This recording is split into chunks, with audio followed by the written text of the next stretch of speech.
I was hoping we might run into one another again. Your timing is most fortuitous. I'm on the verge of something, but I don't quite have all the information I need.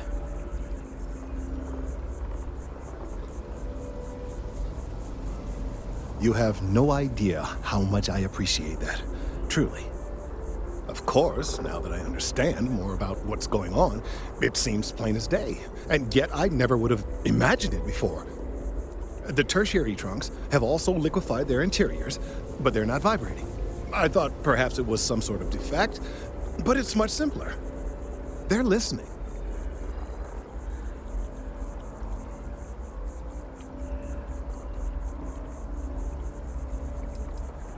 I don't, not for sure. It's all a theory, certainly, but it is completely supported by the data and observation, like all good science. It's the best we have to go on right now. It means it is ready to reproduce. I believe this tree is sending vibrations out over massive distances and expecting to detect sympathetic vibrations in return. As of yet, there's been no response. I suspect that will not change, that a response is impossible, and that's very bad news.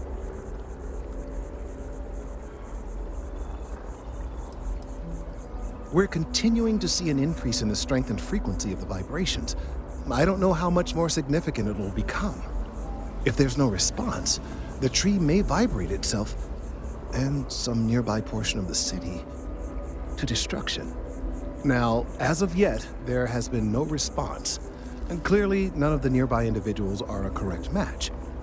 While it can't be ruled out that the intended recipient of these messages was cut down during the city's expansion, there is one other possibility. Over 100 years ago, the United Colonies and the Freestar Collective emerged from the Narian War. As a gesture of peace and goodwill, a near-literal olive branch, one of the trees from New Atlantis, was offered to the leaders of Aquila City.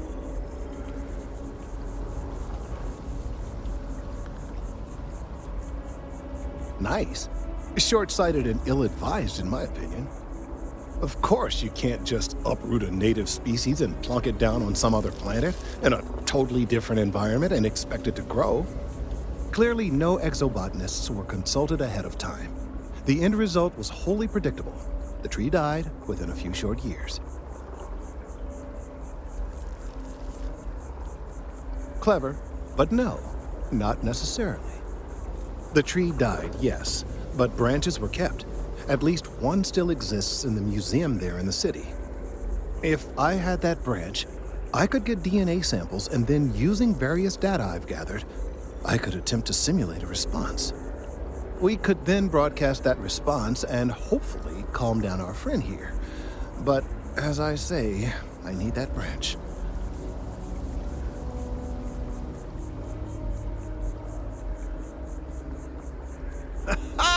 I knew you would understand. The museum in Aquila City is under the supervision of one Miss Kassler, I'm told. I don't know anything about her, but hopefully she'll be willing to listen to reason and assist our cause. All right, off you go. We don't have any time to waste.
half day.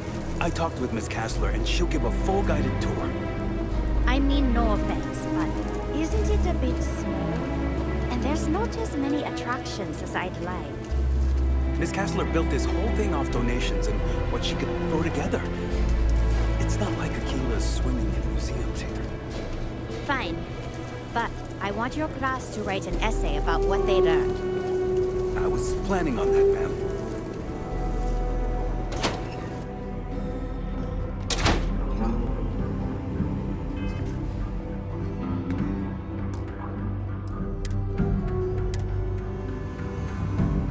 Hi. Please feel free to have a look around. It's the reason I started this place. Everything you see here is a piece of Aquila City's history. Very well. People are proud of their history here, so we get more visitors than I was expecting. So it gets pretty busy here, especially with school field trips.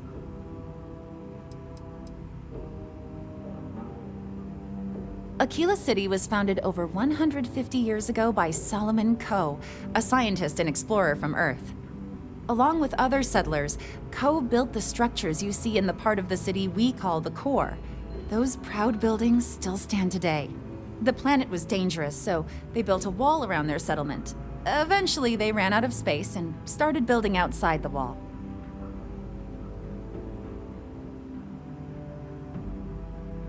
There were so many buildings that they had to build another, larger wall, forming a second outer ring around the growing city.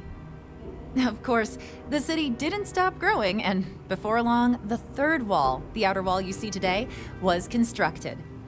Today, Aquila City is the proud capital of the Freestar Collective, and the Council of Governors continues to meet here when they need to.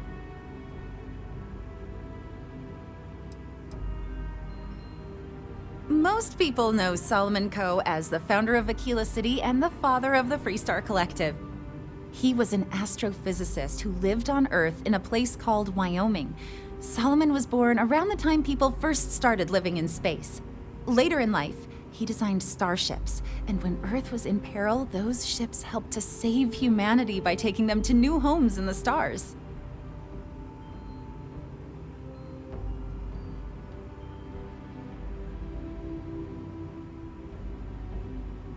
The bravery and heroism it took to save humanity.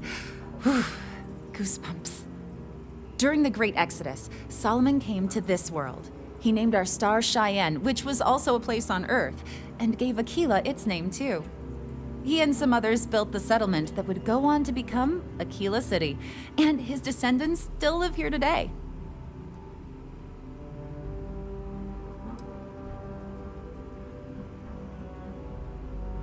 There are some things I would kill to have. I mean, wait, not literally. But I would pay a lot for. You see, the Coe family lost a treasure trove of old historic documents ages ago. And those documents would be priceless to have here. Well, all of them were owned by our city's founder, Solomon Coe. He's more than that, really. He's one of the greatest heroes of the settled systems. These documents would be, like I said, priceless to the museum and to our guests.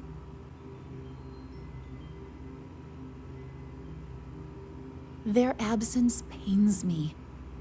Jacob Coe and I have talked at length, and his great-grandfather was a troubled man. He sold off various historic documents to cover debts. They could be anywhere. If you find any of that trove of documents, I will pay dearly for it.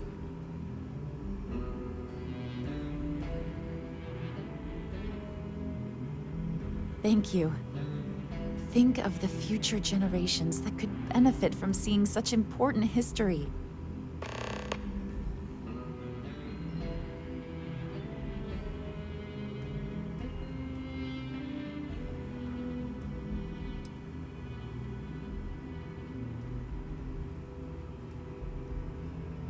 Let me see.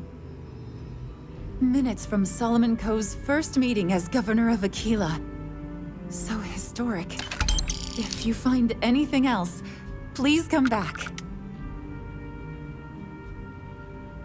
That is not something I expected to hear today. I assume you're somehow associated with the United Colonies? I've received some odd messages of late.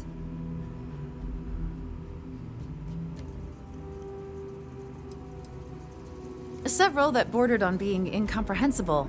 Honestly, I thought it was some kind of strange prank until now. A bunch of gibberish about dire consequences and frequency modulation and genetic reconstruction. It all came across as rather unhinged. Well, I'm afraid you've wasted your time because I'm not authorized nor particularly inclined to release any of our pieces. That includes 100-year-old tree branches. Sorry, but it's staying in storage.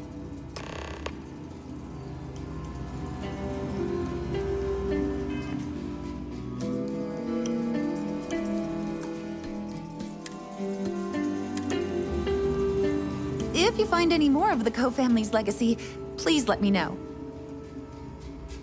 I hear what you're saying, but I'm afraid it's out of the question.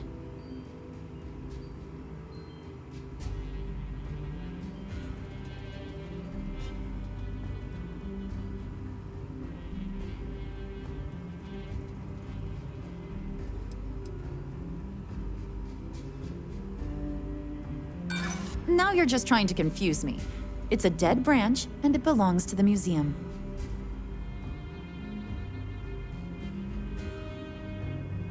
Handing over that branch is starting to look pretty good.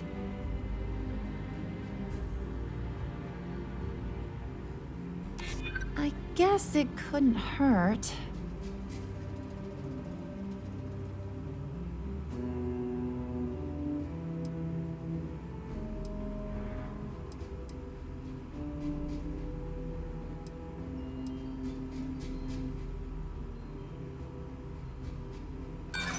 That doesn't mean I should give it to you. I can't just hand out museum exhibits to anyone. It doesn't work that way. If this isn't some sort of hustle, go talk to Earl Fulton. I believe he may still have some leftover scraps. That, of course, is a different kind of hustle altogether.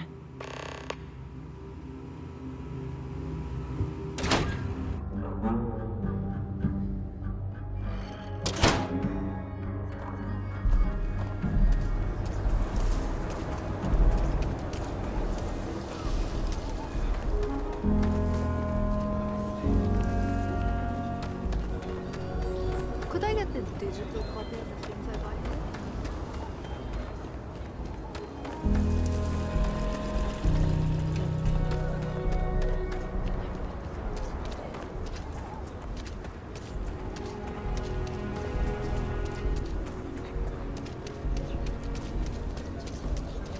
Step right in, ma'am, and feast your eyes on the marvelous attractions of Honest Earl's Alien Extravaganza.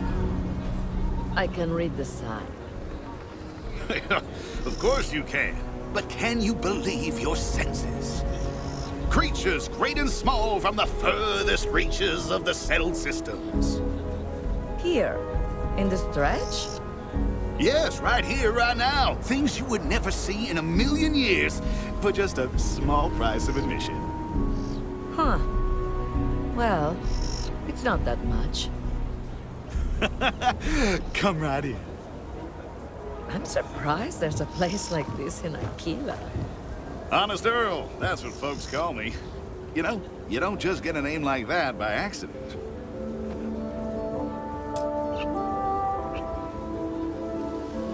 Welcome, welcome! Let me ask you a simple question, friend. Are you prepared to see something so wondrous and strange that you're sure never to forget it?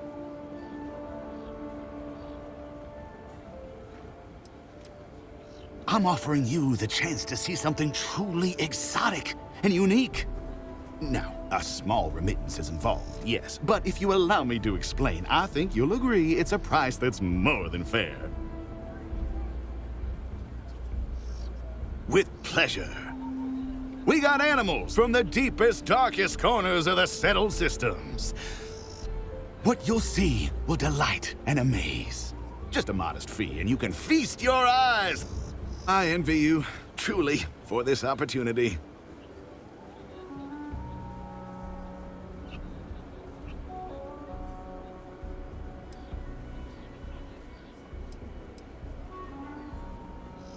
Absolutely. There's a reason folks around here call me Honest Earl.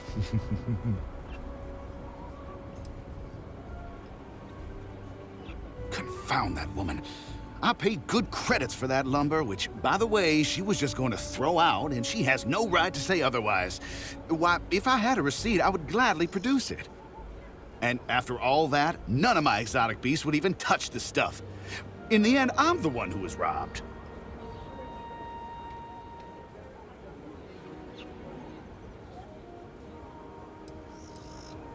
Sorry, what? You're not here to settle accounts? Huh.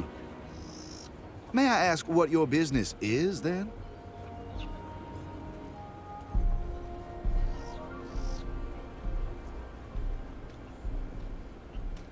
You don't say.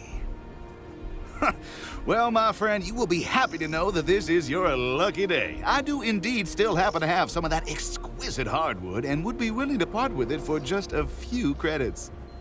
I'm thinking perhaps, 500 credits ought to cover the storage expenses, not to mention what it'll take to purchase alternate food supplies for my exhibits. I think that's a more than fair deal, don't you? What? No, not at all. It may not at present appeal to any of my attraction's inhabitants, but I never know what wonders I may acquire in the future. It would just be bad business to part with it and not expect some amount of compensation. Surely you can understand that.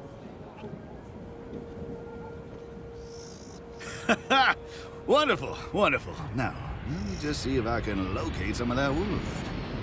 Ah, here you are. Well, pleasure doing business with you, friend. Take care now.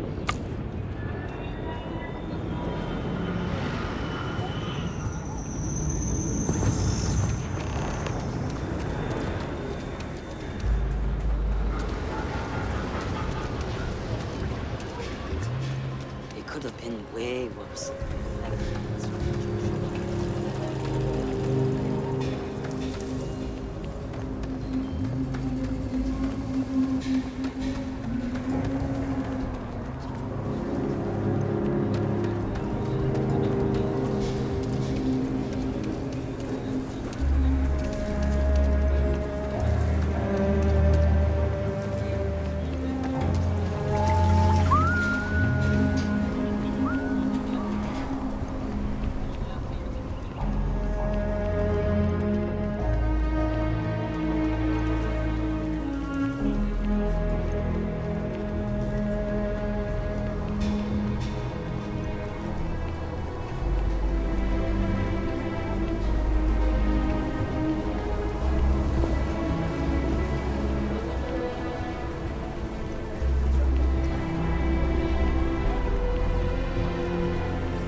City has what we need.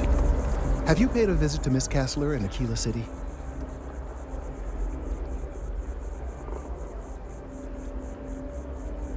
Earl Fulton? I have no idea who that is.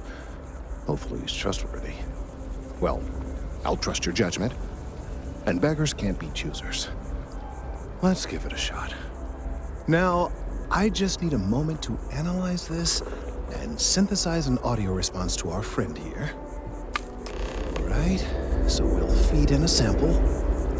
Now the program will incorporate the genetic and chemical makeup of the sample, extrapolating the size and structure of the original tree.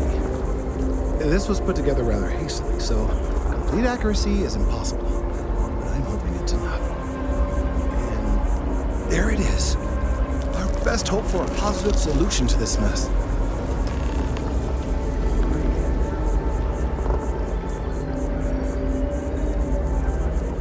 So, we now have a simulated response to our tree. All that's left is to play it.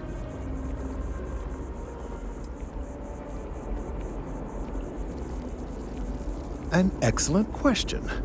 I have been wondering myself. I've been forced to listen to this SSNN kiosk chatter incessantly this entire time. I think it could be put to better use. We don't have time to go through the proper channels, but if you can find a terminal and get this uploaded into their system, it might do the trick. Then I fear all this hard work will be for naught. I would hate to see this tree come down, but we may be out of options. I have no doubt that you will.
Can't go in.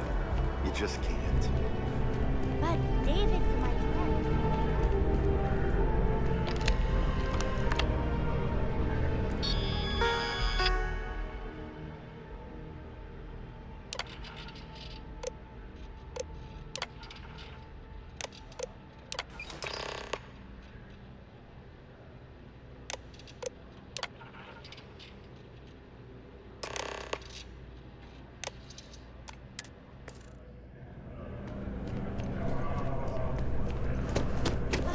I came all this way.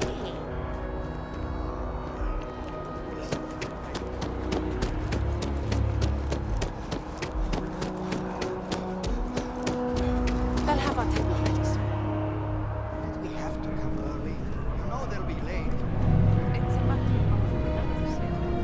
of Welcome to Whetstone. Ever know. and worse things than eating appetizers in the West.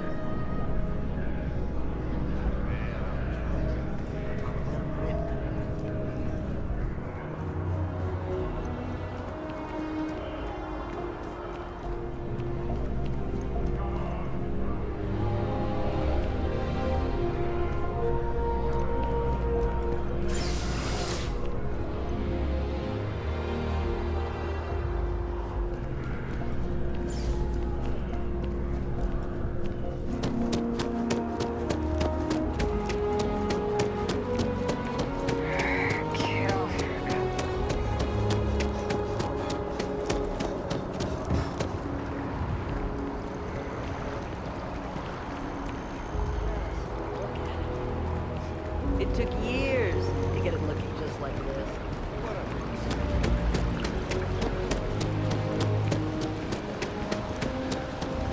You're out there a lot, right? In space.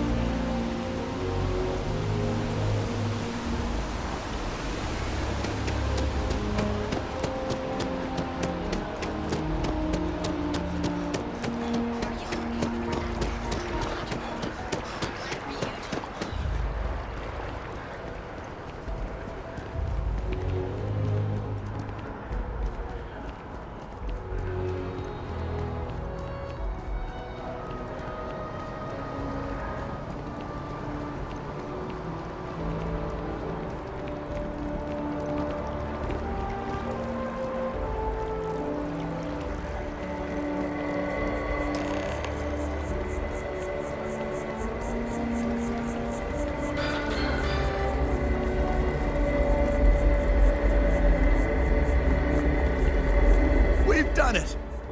I'm already seeing reductions in the strength of the vibrations. The tree is calming down. I can hardly believe that worked. I don't know. We've been in uncharted territory this whole time. That doesn't stop now. With the immediate crisis hopefully over, I can slow down and review everything we've learned. And certainly, I'll be keeping a much closer eye on our friend going forward. And you have saved this tree and advanced our scientific knowledge of our environment. Noble work across the board. You have my gratitude and that of every citizen in New Atlantis, though they don't know it.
It's good to be out and about.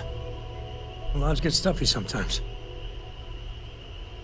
So how much of a thrill has it been traveling with the one and only last descendant of the great Solomon Coe? Is it everything you imagined?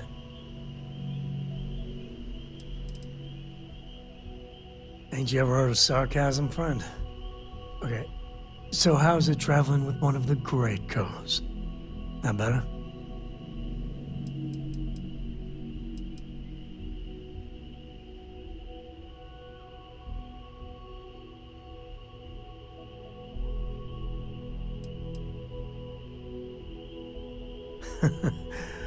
Well, that's a first.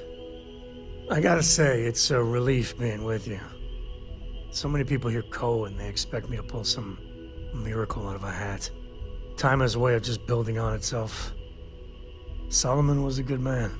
Great one, even. But if he ever heard all the bullshit being talked about him these days, he'd flat out deck him.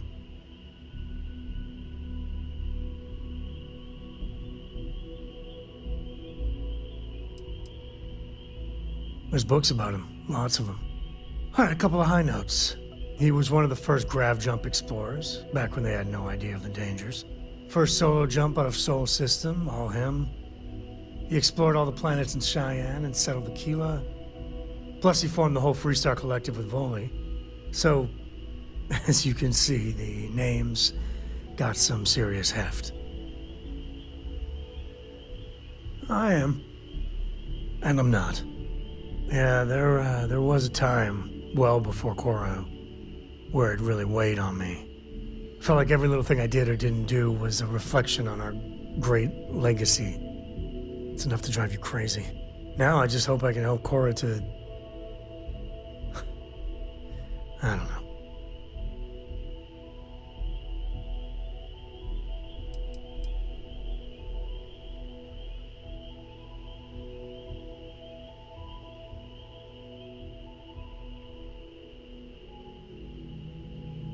Your kind words are appreciated. For my father, Cora, and me, everything starts and ends with Solomon Coe.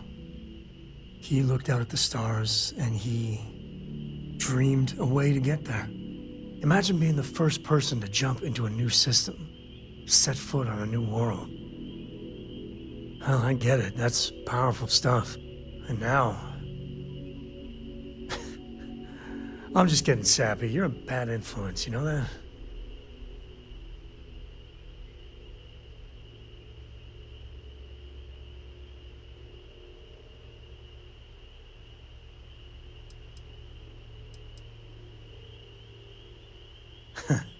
That's what I like about you. Well, I hope the comic book they make about our adventures is better than that rag on Solomon.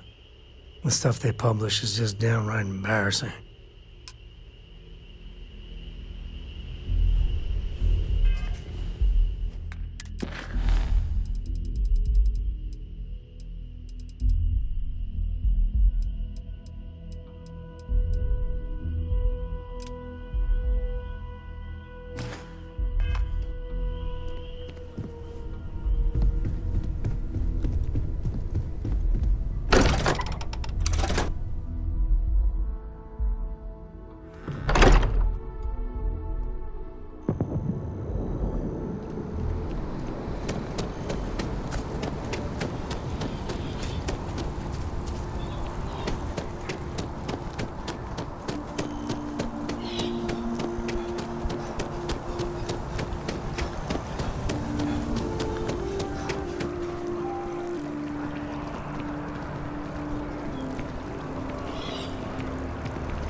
Ah, crime has slowed down since you started helping out, which is good for morale.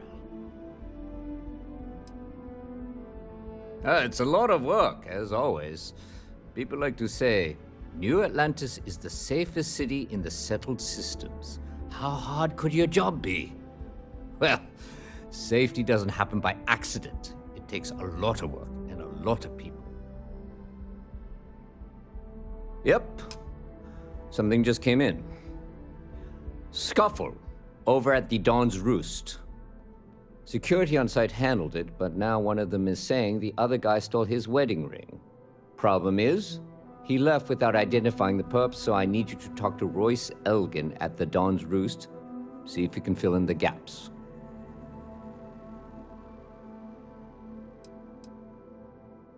Men like him aren't very generous with their time. They want you to solve a case without ever having to lift a finger themselves. Not that he'd be much of a witness, given that he was still half drunk when he got here, and somehow even more so when he left.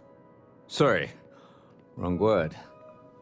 Rich people don't get drunk, they get inebriated, which is another way of saying highly unreliable.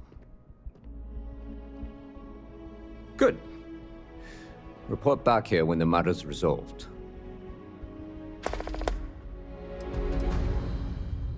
According to the patron, the ring is valuable, but if I had to guess, not for sentimental reasons. Normally, When someone loses a valuable keepsake, they're heartbroken. The way this guy was acting, it's almost as if he lost a wallet full of creds. A restaurant over in the residential district caters to a very fancy clientele. It's the kind of place where folks come in different sizes, depending on the food. Let me know if you have any questions.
Signature dishes are unique to the Roost.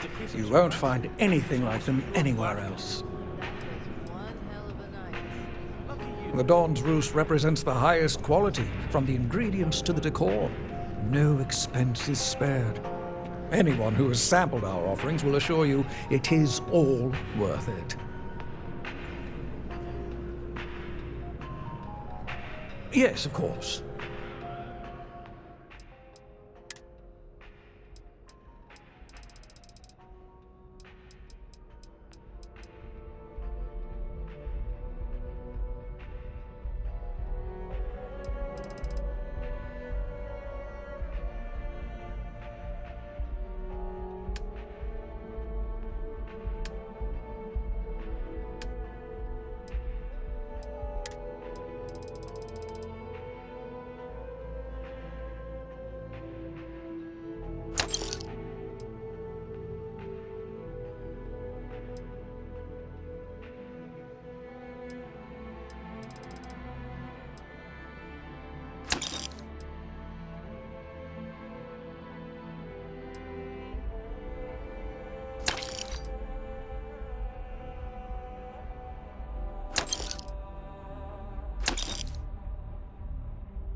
A most unfortunate incident, complicated by the fact that both parties were inebriated.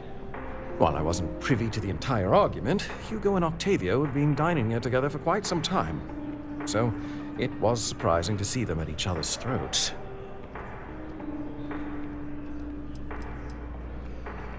Oh, yes, quite often.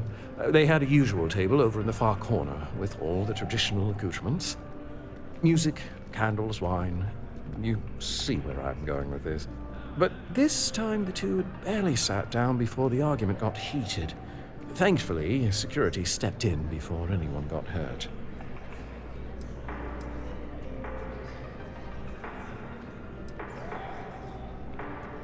Well, the one who stayed with UC Security, Octavio, is a shorter man, handsome and refined. His favorite menu item is the Saint, I believe. The other, Hugo Fournier, is a tall, slender gentleman with a French accent. Excellent tipper, well-mannered, but a bit hot-tempered.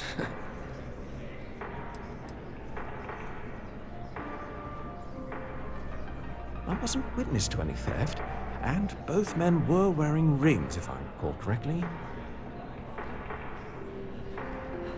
I assume that would be the slender gentleman, Hugo Fournier. He was the one who excused himself after UC security arrived. I believe he lives in Athena Tower, although he may be checking out soon. But I would start there. Enjoy the rest of your day.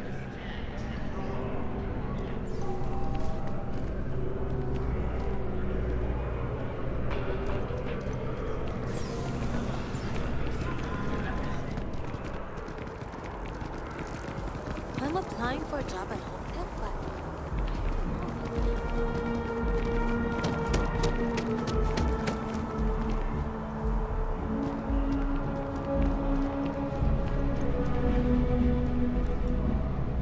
Welcome to Chunks. Please choose your chunks.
Hey, give that back.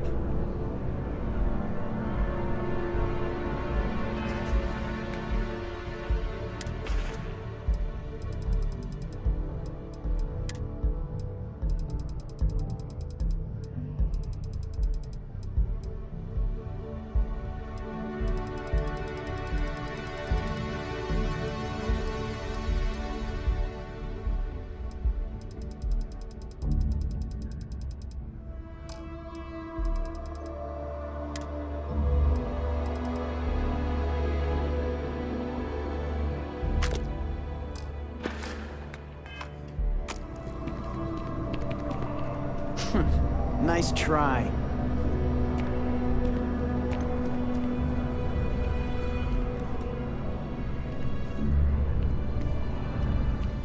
Thanks for choosing Chunks.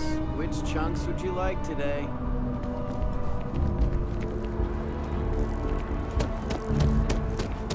Definitely better than the last in the set.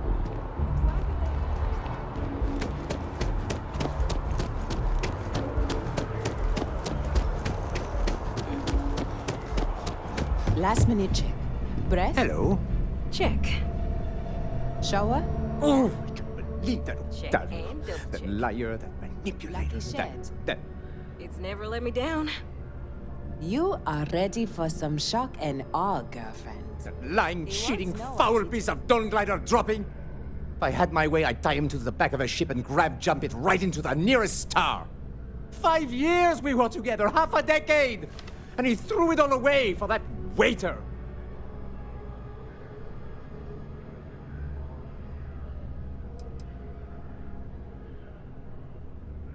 Not just dating, betrothed. And I have the engagement ring to prove it.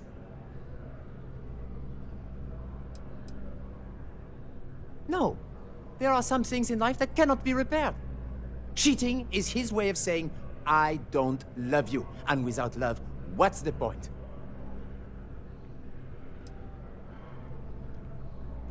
It was supposed to be a romantic dinner, our last before we pledged our lives to each other. But an hour before, I decided to do some cleaning to calm my nerves. I picked up a pair of pants he left on the floor, and out falls a napkin from the Dawn's Roost with a number written on the back. To think he had the audacity to schedule a date with me at the same restaurant? I was livid!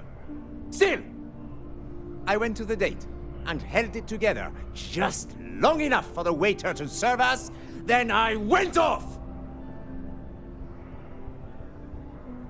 He would say that, but as far as I'm concerned, it's my property. He gifted it to me when he proposed. It's not his to return.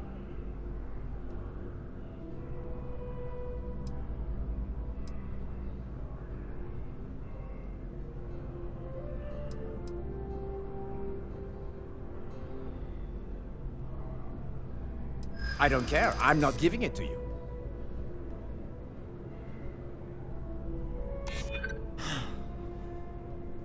You're right.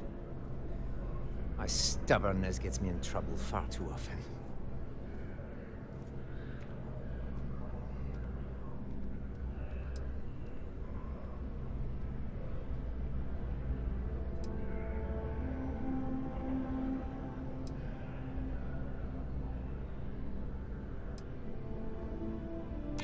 True, I don't want to go to prison.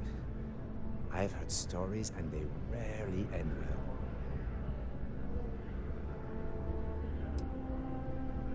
I see. If this is official UC security business, I'd rather not be arrested. I may be extremely agitated, but I want no part of a UC prison. Here.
So? Looks like you got some fines to clear up.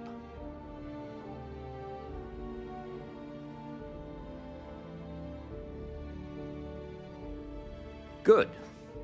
I'll take any stolen property or contraband you might be carrying, and we'll be done here.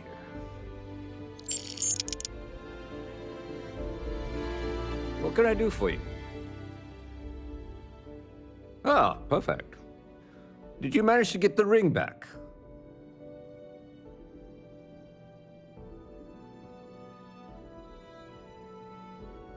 Excellent. I'm sure the victim will be pleased to know their property has been returned. You acquitted yourself well again. I dare say you might have a knack for police work. Here, take this. It's well deserved.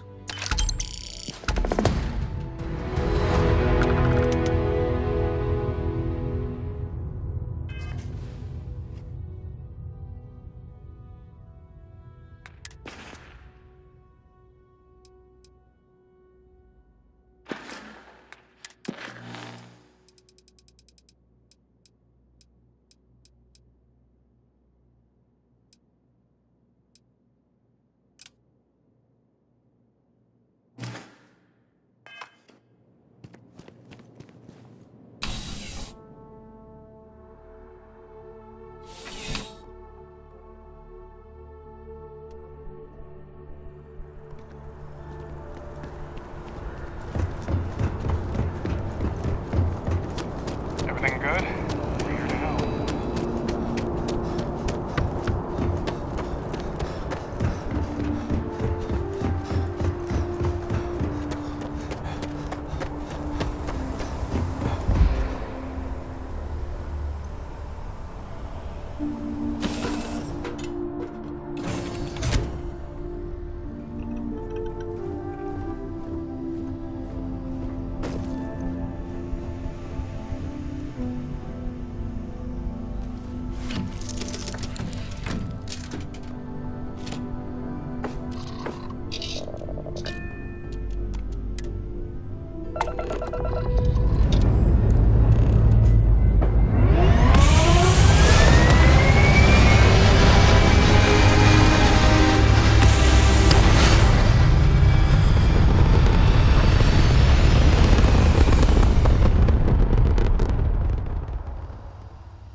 contraband. You're good to go. Have a nice time in Aquila City.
emergency channel, but we are in need of assistance concerning the large ship in orbit, and we value discretion in this matter. If you are willing and able, please see me as soon as possible at the main security office in Paradiso. Over and out.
Welcome to Paradiso. Jiro Tsukiyama at your service.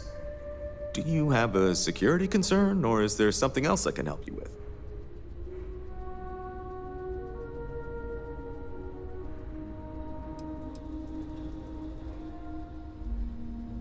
Honestly, it's not as exciting as you might think most of the time.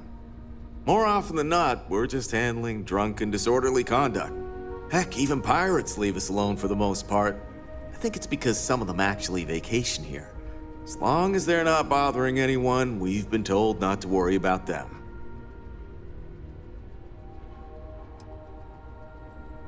Neither. We're our own private force. The Paradiso group pays top dollar for top-notch security.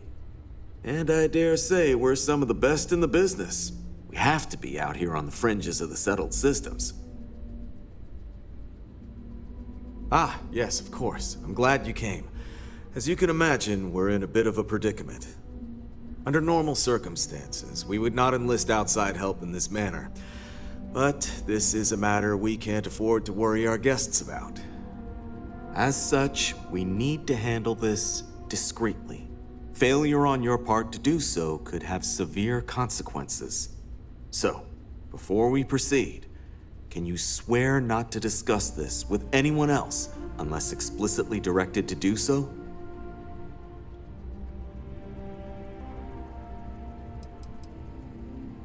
You're right, we're not.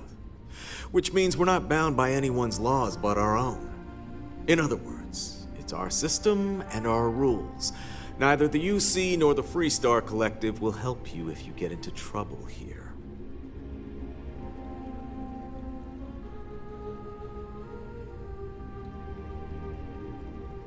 Great, I appreciate it. Not too long ago, a strange and enormous ship appeared in Parima space. It is now locked in orbit around our planet. So far, it doesn't seem to be hostile, but any attempts to communicate with it have been in vain, so we're unsure of the ship's intentions.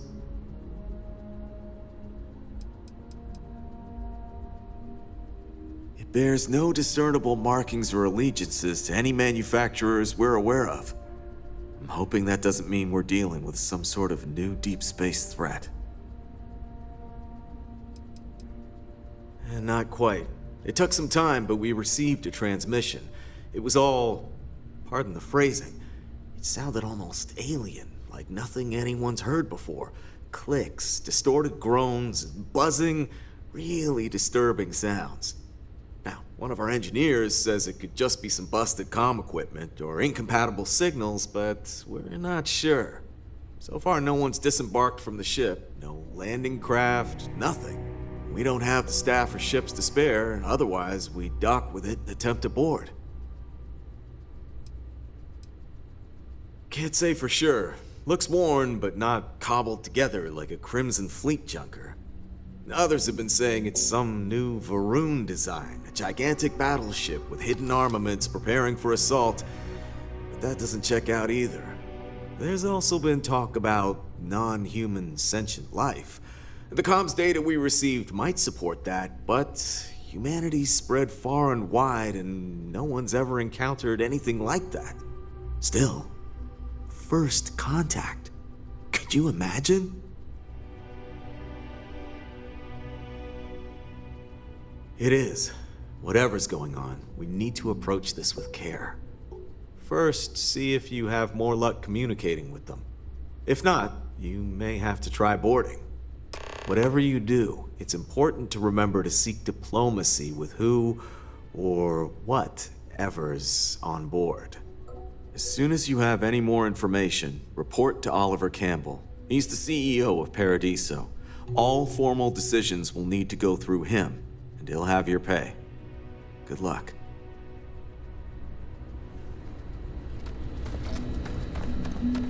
Paradiso Security's only here for your safety. Pretend we're not even here.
human.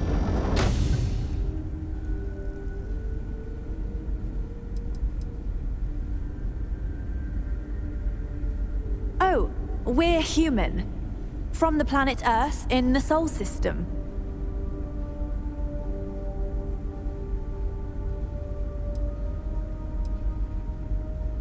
It's just that we weren't expecting to find life, let alone human life out here.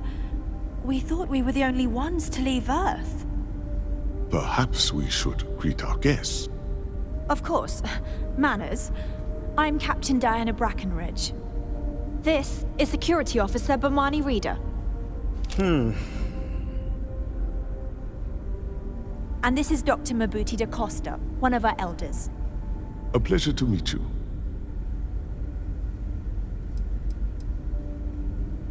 You've come aboard the Earth colony ship Constant. Generations ago, we set forth from the planet Earth with the mission of colonizing a new habitable world in the spirit of our ancestors nearly a millennium ago.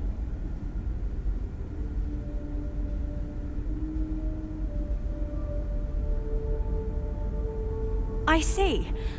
As you may have presumed, we're in a bit of a bind.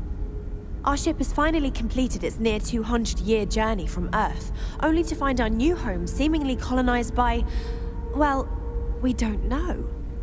Communications haven't been successful, so your arrival is fortuitous. Perhaps you'd be willing to act as a middle person between ourselves and the others.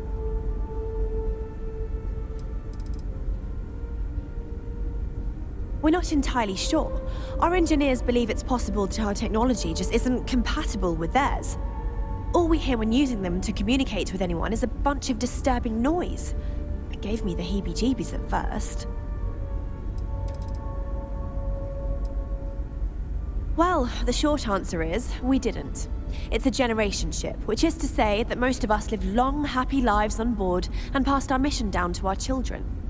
It was never intended that the original crew would make it to our destination. The goal was always the preservation of the human race above all else. Though, it would seem that was perhaps a bit presumptuous.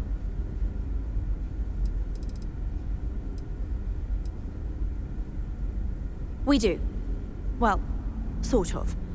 We saw structures using our surveying equipment. We've also seen the various ships pass us by. Some even seemed to want to communicate, but couldn't. Of course, we had no idea that they were being piloted by other humans.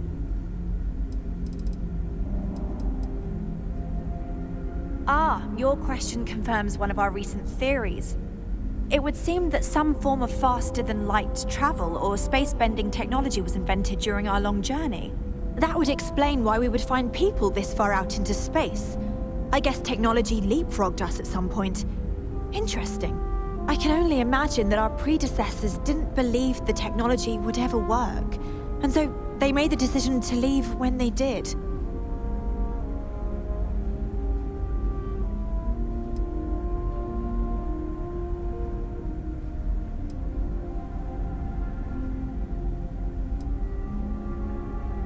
Of course, we know that now. Human or not, we were still unable to communicate our intentions. As soon as we discovered them, we fully expected negotiations would be necessary. Now then, please follow me. There's much to discuss first. We'll speak more on the matter once we reach the bridge. Dr. da Costa, you may return to your quarters if you wish. Thank you, Captain. I will follow you to the bridge, ma'am. For security purposes. I do not believe we have need to fear our guest, but I'll allow it if you insist. Welcome to the Earth colony ship Constant. In the early 2100s, my ancestor, Rupert Brackenridge, researched a number of scientific scenarios: climate change, asteroid impact, nuclear war, global pandemic, and more. Each scenario showed the likelihood of an extinction level event to be within 50 years. He fully believed Earth was destined to be rendered uninhabitable. We've always assumed that's what happened. So, he gathered the best and brightest he could find, built the Constant, and set a course for this planet here. We were told that it was the largest, most advanced ship ever constructed on Earth at the time. If you can believe, entire generations have been born, lived, and died on this ship. It really goes to show that there are no limits to human ingenuity and perseverance. We were never trained to address threats coming from outside our ship. Just stay out of trouble. So, here we are. Let's talk. We didn't believe anyone would be out here, but I'm glad for it. I think I'm coming up on 6 years now. I was only a teenager when my father died, passing command of the ship to me, as is tradition. Because of that, I've had to sort of learn as I go along, instead of taking years of study and apprenticeship under the prior captain. I think some people on the ship resent me for not having the level of experience as my predecessors. But at the same time, without my command, we likely wouldn't have made it here so quickly. A bit frazzled, as you can imagine. People are anxious about discovering that we're not alone, and also worried about what will come to pass. While we hope we can work out a deal with the people on the surface, they seem reluctant to reach out, so there's no telling what will come of that. I do know that we can't afford to stay here in orbit forever. The ship was built to sustain us for many years with backup provisions just in case, but even that will come to an end eventually.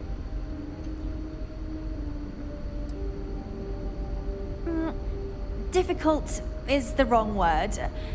It can be both challenging at times and also exciting. Our mission was to rebuild humanity on a distant world, believing that we were Earth's last hope. To think that while there has always been a Brackenridge in the captain's chair, that I am the one to finally oversee our journey's end is truly exhilarating. But with this stumbling block in our path, at this final moment, I fear tough choices will need to be made.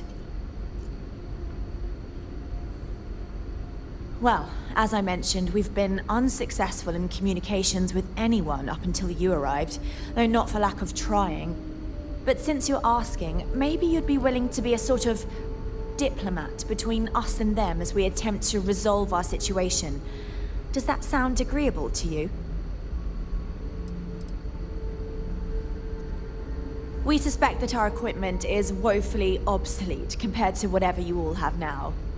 In all honesty, we never expected to need to communicate with anyone, so our comms aren't particularly robust. That limits our options.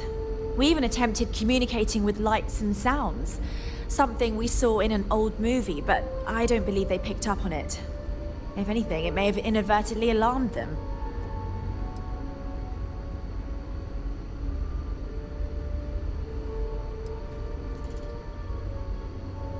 Ah, so they have a name. Paradiso. And it sounds promising that they sent you here to speak with us. You see, we intended to settle here, but we assumed that they intend to defend their claim given their presence here. We'd like you to go speak to them on our behalf and help us negotiate a solution, preferably one that favors us.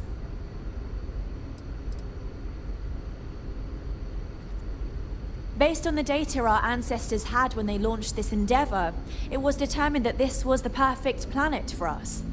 Even if we had another viable candidate planet, we lack the resources to get there.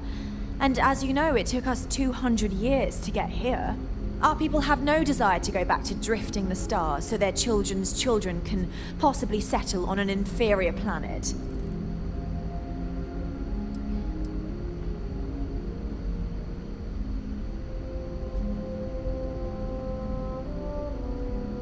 When we left Earth, there were no claims to planets this far out into space.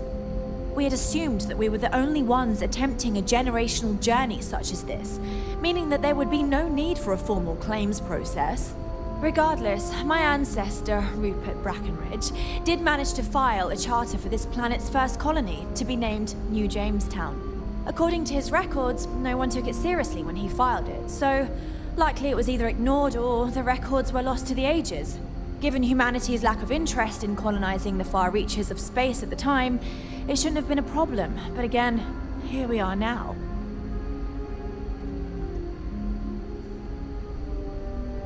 Excellent. Make no mistake, this is our planet, and we intend for them to see this our way. So, speak with their leadership and see if you can negotiate a solution on our behalf. Preferably, get them to see things our way. Report back to me and let me know what they say, and we'll go from there. .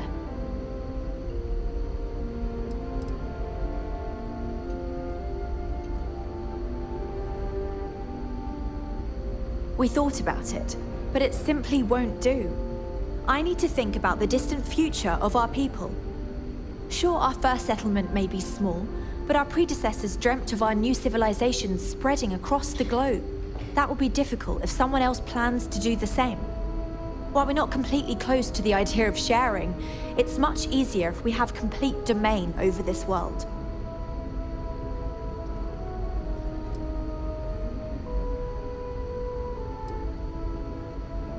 Thank you, and Godspeed.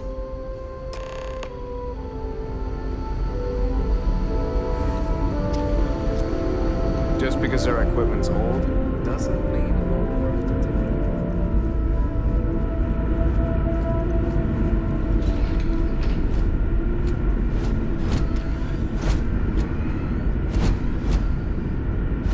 Careful waving that fancy gun around. We don't need to see what it can do.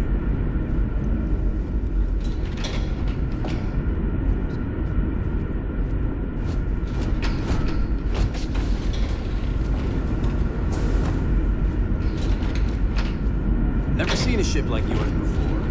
Then again, I haven't seen any.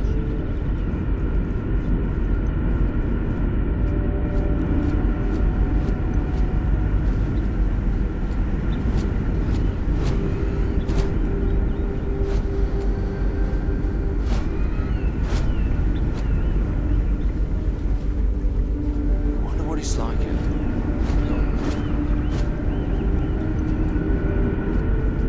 We've got strict rules around here, but they're strict for a reason.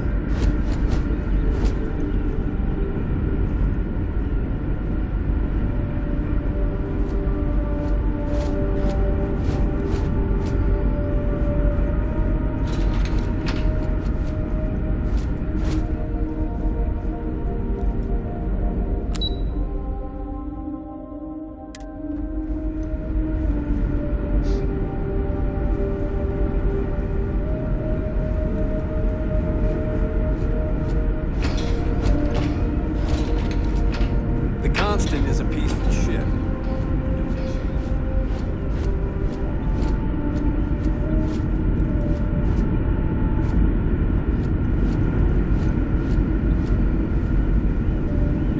I've lived my entire life in the Constant. I'm not sure how else to live.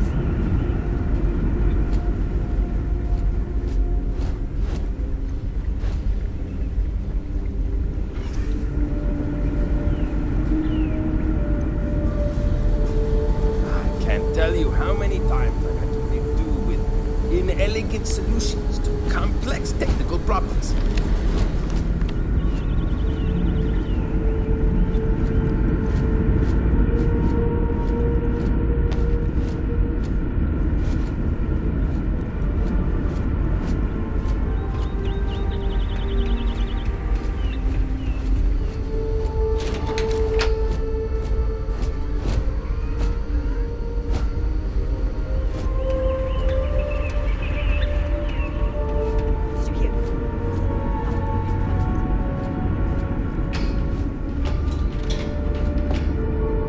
Now that we know what's out there, things are going to be more interesting from here on out.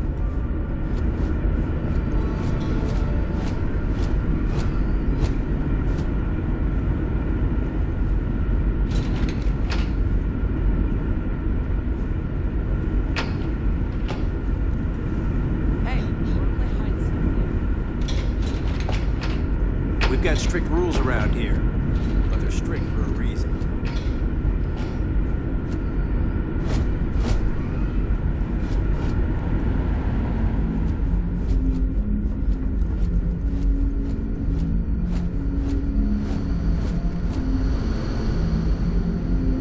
Now that we know what's out there, things are going to be more interesting from here on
to our resort. Your repeat patronage is much appreciated. Is there any assistance I may offer you today? Actually, a question. Usually, when I come here, the shuttle takes a certain route, showing me the beauty of this world. But this time, our entries seem to take longer, and we pass by a lot more open water. Was there something wrong with our normal flight path? I heard the rumors of a ship in orbit.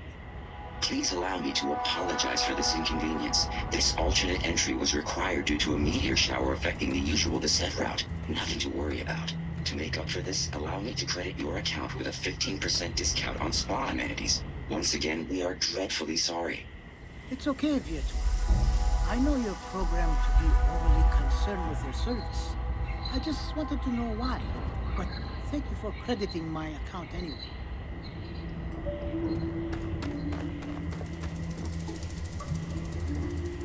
Excuse me. Hey.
Yes?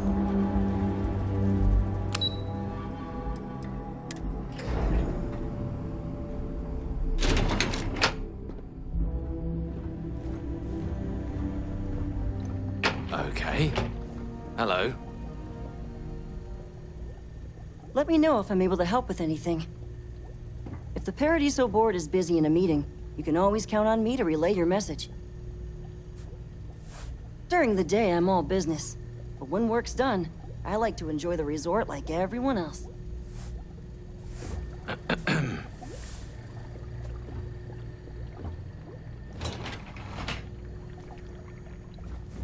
Your next stop wouldn't be the Charybdis system, would it? We got a report of a distress call out there, but we don't have the ships to send someone that far out. Excuse me, you can't just waltz in there. Do you have an appointment?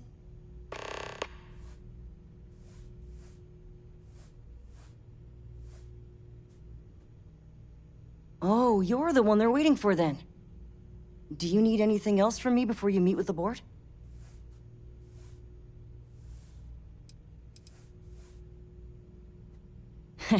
What I could tell you would get me in a lot of trouble.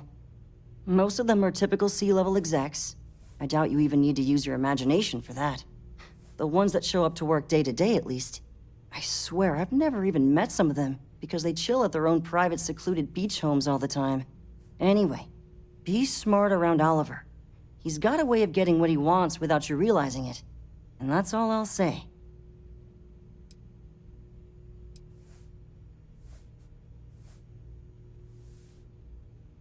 People were a little freaked out around here, understandably. It looks so different and it's so massive. We honestly thought we were under attack by an unknown entity. But then, nothing happened. It just stayed there. No one could communicate with it. And we've been very careful not to alert the resort guests.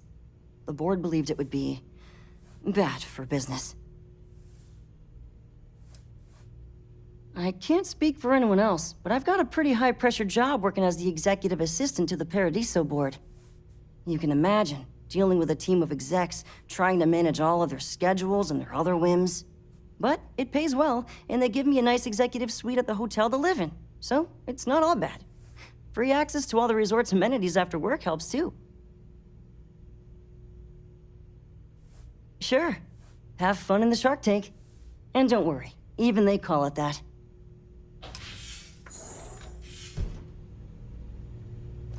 Hope you're staying safe out there. I just feel that we should be focusing on the natural beauty of this planet, not our amenities. There are millions of planets out there. People can go to any one of them. The resort facilities are precisely what we bring to the table. Heck, it's the only thing we've really got to offer. I don't want to risk us coming off as just another artificial, shady, trash-filled dump like Neon. That's not who we are. We've got something special here. We should embrace that. Balom's right. Thank you. We don't want to compete with Neon. Bayou's ruthless. He'll do anything he can to eliminate the competition. We don't need that kind of trouble. That being said, I think there's a middle ground. Maybe build up the beachfront in a boardwalk amusement park. I've had this idea to build artificial hot springs, that sort of thing. Sounds good. I'll look into what that will cost us, and we can circle back around to this.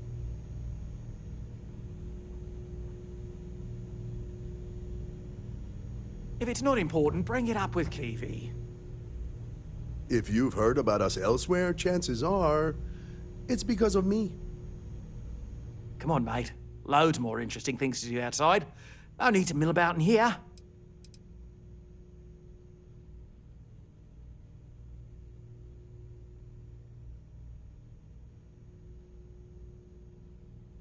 Not quite. We just don't answer to the Freestar Collective or the United Colonies. Makes things easier. We don't pay any taxes, we don't need to follow their laws. All the benefits, none of the drawbacks. And no one minds, because half the politicians and other big shots love vacationing here. Works for everyone.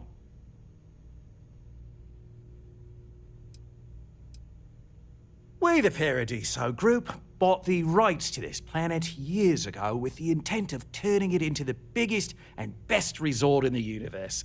To that end, I'd say we've succeeded. As such, no other leisure enterprises may operate on the planet without renting land from us. But as you can see, none can afford such a deal. No, of course not. There's several more. We're just the ones who show up day to day. The others spend their time lazing on the beach or gallivanting off-world. Doesn't bother me, though. Less cooks in the kitchen means I get to make all the big decisions around here. Seems to be working out for us just fine. I am. And you must be the diplomat Jiro told me about. Welcome, welcome. Normally I'd offer you an all-inclusive stay at our resort before we spoke. But given the circumstances, I'm going to cut to the chase. We've got our friends, the aliens, up there causing all sorts of problems for our resort. You like that? The marketing team came up with it. The thought is, if we can't get rid of them, it might actually attract more tourism. Come see the aliens!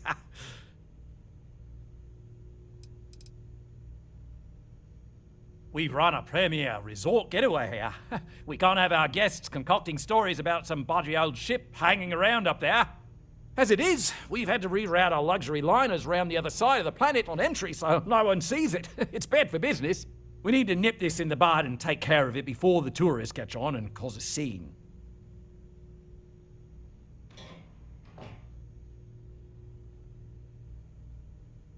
We're being direct then. Good on you. So, what do you know about this dodgy ship I'm hearing all about?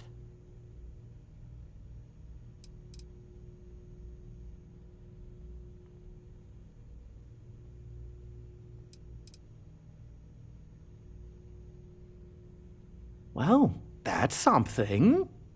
Shame we can't just tell them kindly to bugger off. Something tells me that's not going to work.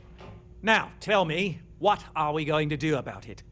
Give me some proposals, people. I need something to work with here. We could offer to resettle them here. There's more than enough space.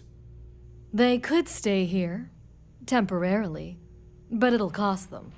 Quite a bit, too. They'd need to work off all their debts before being allowed to leave. Maybe not. What if we help them get out of here? Outfit their ship with a grav drive so they can find a new home.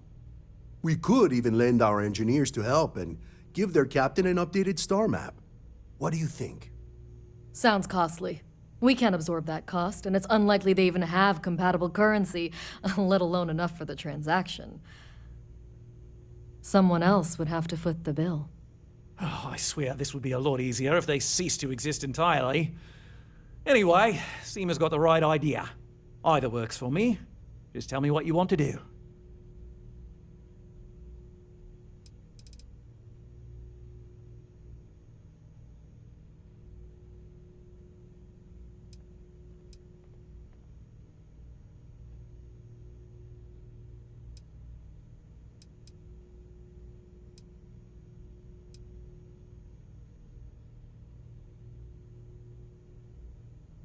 It's not our responsibility to bear the brunt of that cost.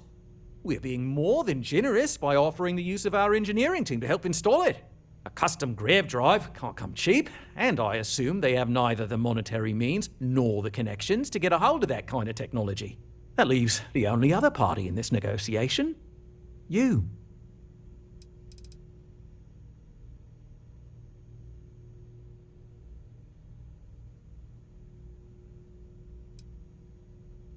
We operate outside of the Free Stars and the UC, partially because we don't want anyone else meddling in our affairs. And we'd rather not draw attention to it. As I've mentioned, it could be bad for business. We'd much rather settle this independently.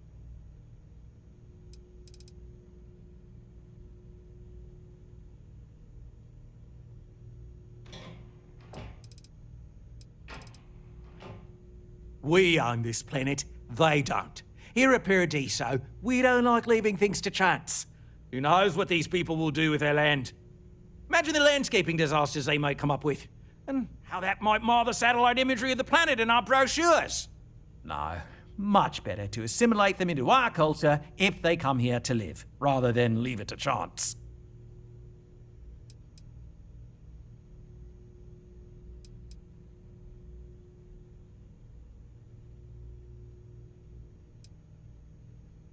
And that's within your right. But as the CEO of Paradiso Group, I'm the one who has to make and approve decisions around here, not you. So, as much as I appreciate your feedback, it's not in the best interest of the Paradiso Group to take it into account.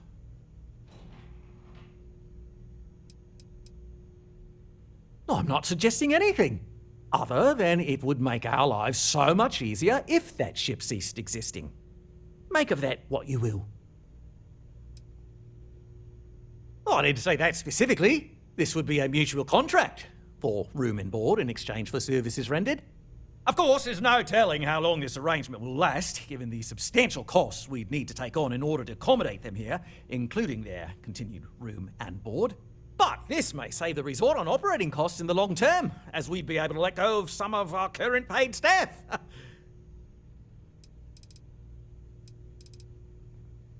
And which proposal will you be taking to the good captain? I assume there's a captain?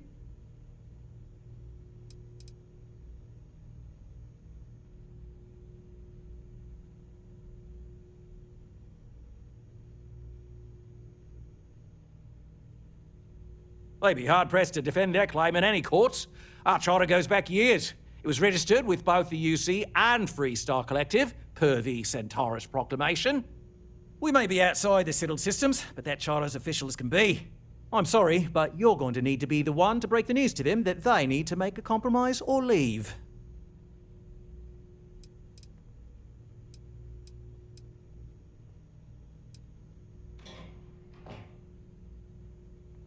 Ah, good on you.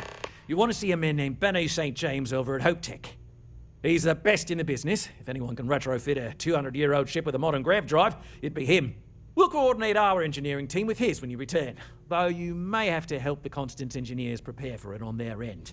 Good luck. Right. On behalf of the Paradiso Group, we appreciate your help.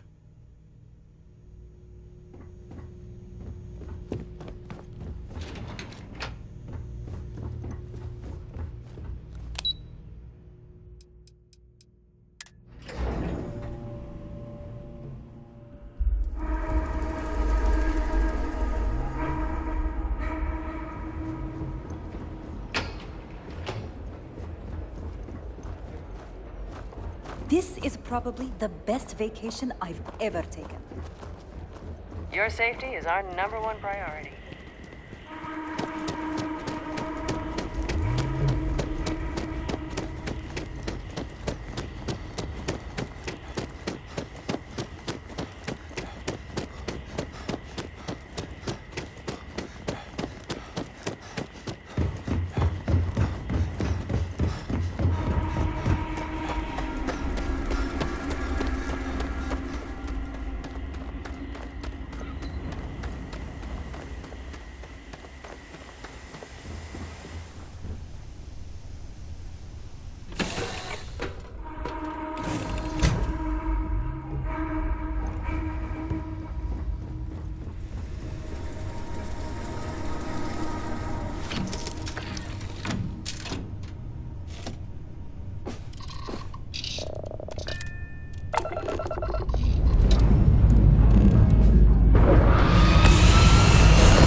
contraband, you could be on your way. All right, we're done. Have a good time in Neon.